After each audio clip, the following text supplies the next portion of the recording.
Torbjörg, 100. leikurinn, sigur gegn Silfurliði Noregs, er það ekki bara alveg ágætt?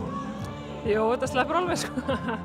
Ég er ótrúlega glöð, það er náttúrulega bónus að fá sigur í sínum 100. leik, en fyrst og fremst þurftum við sem lið á þessum sigri að halda. Það eru mikið tímamót í gangi og breytingar á liðinu og já, 100. leikur allt í lagi, en við þurftum þetta og þess vegna er ég rosalega glöð.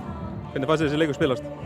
Við vorum svolítið óöruggar, við erum með nýja menn í mörgum stöðum, en vinnslan var frábær og þetta íslenska hjarta er til staðar og við sýndum í dag hvað við getum gert mikið með því. Við spilum kannski ekki fallegan fótbolta en við unnum.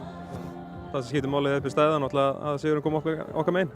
Já, ég held að eins og staðan er í dag þá er ekki hægt að gera kröfu meira. Við erum með það svona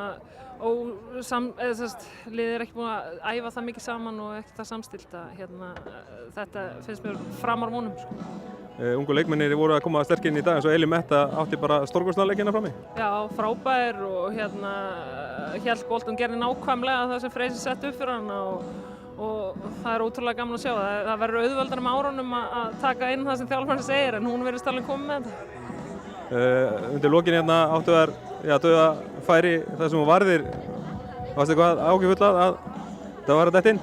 Nei, ég var svo sem ákveðin í að við myndum vinna þennan leik og en jú, þetta var svo sem allt í lagi færi, en ég þekki hana líka ágætlega, Ísabel, og vissi að hún myndi bomba. Er þetta ekki bara frábært fyrir okkur að fá hana sigur hérna? Eflir þetta okkur ekki bara fyrir næsta leik? Jú, það er náttúrulega ekkert annað hægt. Við fengum náttúrulega skell í síðasta leik, en náttúrulega bara eðlilega og þess vegna er þetta virkilega sterkt fyrir Freysa og hans teymi og sterkt fyrir okkur að allt einhvern veginn heppnast í dag. Það er svo mikilvægt að fá staðfestingu á því. Til hamingju með 100. leikinn og sigurinn.